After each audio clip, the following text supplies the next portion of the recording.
Hello ladies and gentlemen, and welcome back to a new DCS video. This is a first look video on the newly released DCS I-16 module. The module is still in early access, however I thought that it would be appropriate for me to do a showcase for those of you who might be interested. The I-16 was the work of Nikolai Polikarpov, a famous Soviet aircraft designer. It first flew in 1933, and in fact it was the fighter that was abundantly available in the Red Air Force's inventory at the start of the Second World War. The I-16 was also heavily involved in the pre-war conflict in the Spanish Civil War.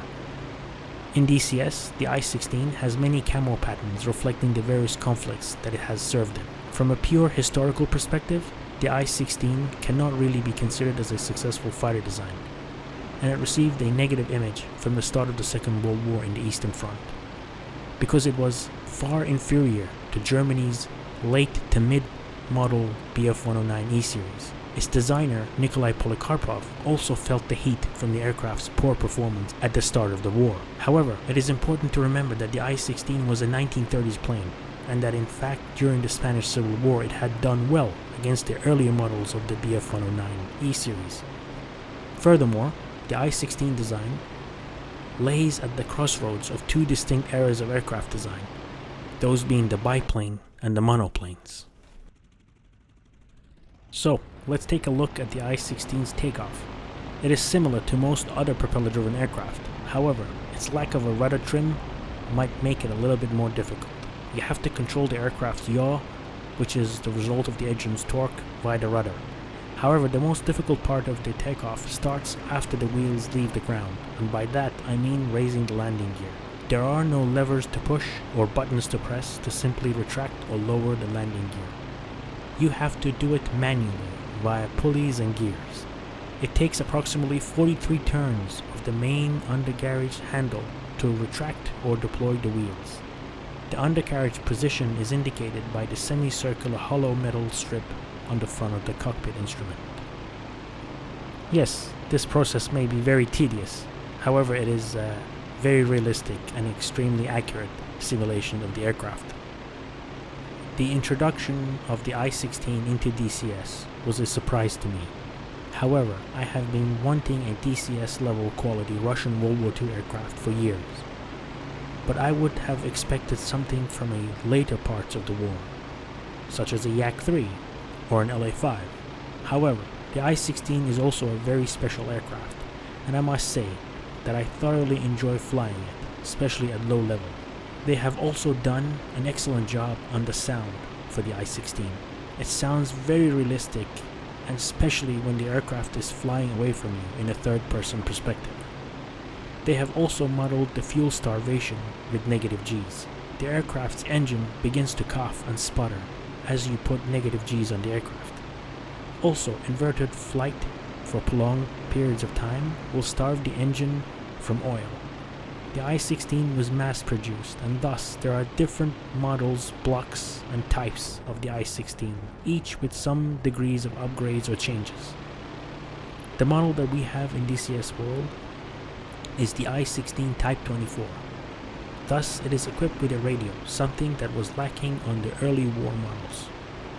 In terms of armament, it is equipped with 4 SCAS 7.62mm machine guns that have a fire rate of around 2,000 rounds per minute. The inboard guns have 500 rounds, and the outboard guns have 900 rounds. It can also be equipped with air-to-ground rockets. Because it is still in early access, I am not sure if we will have any other types of air-to-ground ordnance. So, there's a German World War II tank and APC column somewhere out there. They are also defended by a 20mm flak gun. I will do a rocket run first, then we'll come back around for a guns pass. Now I know what many of you think, and you are probably not impressed by the small caliber main gun rounds.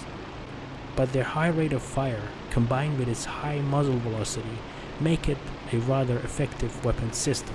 Another advantage of the smaller caliber rounds is that the I-16 can carry a lot of ammunition.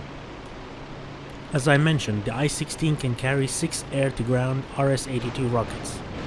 It provides the I-16 with some air-to-ground capability. In terms of air-to-air effectiveness, the I-16 is at a distinct disadvantage in terms of its weapon damage potential. However, when the new DCS damage model for the World War II aircraft comes in, the 7.62mm rounds may be able to damage more components overall. One distinct advantage that the I-16 has over an aircraft such as the Bf-109 is the excellent visibility the I-16 has from the open cockpit. There were some variants of the I-16 that were equipped with cannons. In fact, it was the first Russian aircraft to be armed with a cannon. Again, we need to be careful not to compare the I-16 with many of the other DCS World War II aircraft, as they are from a much later part of the war and would not be a fair comparison at all. So let's have a look at the stall characteristics of the I-16. First, we will look at a wings level stall by maintaining pitch while reducing power.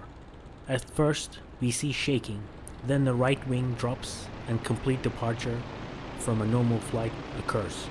However, as you can see, it recovers quickly once the nose drops and speed is regained.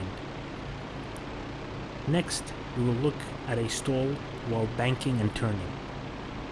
So again, as we pull back on the stick, the aircraft starts shaking, and then the aircraft stalls, causing a 90 degrees flip to the side of the turn. So, as we can see, stalling has been very well modeled in the early access phase of the DCS I-16. The aircraft also has a decent roll rate when stick and rudder are used in combination. We will also look at the aircraft's turning circle, and as you can see, it can turn very well, and it will provide you with ample warning before it departs normal flight, and this will be a key advantage for the I-16 in a dogfight. Next, let's examine the spin characteristics. Spin has also been very nicely modeled. There are various ways to enter a spin, thus various different spins will occur.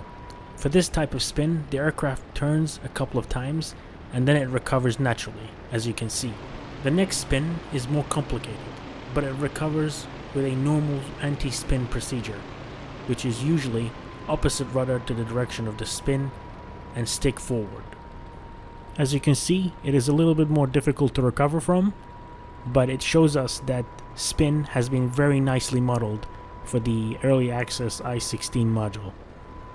And once we apply those anti-spin tactics, we recover very nicely, although you need some altitude to perform such a spin maneuver.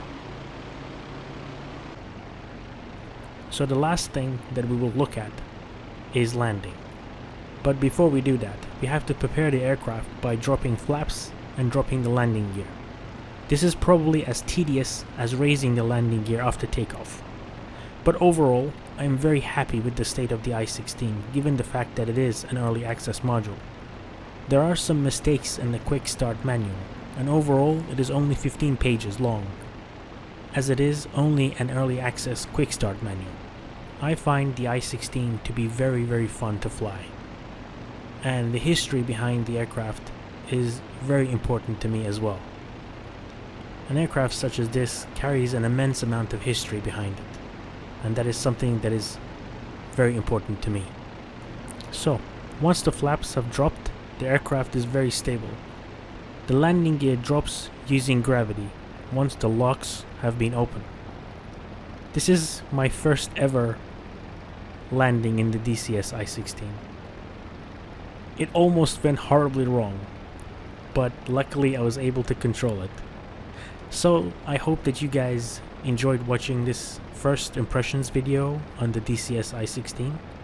If you guys have any questions with regards to this module, please let me know in the comments section below, and I will be making some air-to-air dogfight videos with the I-16 versus some of the other DCS World War II modules.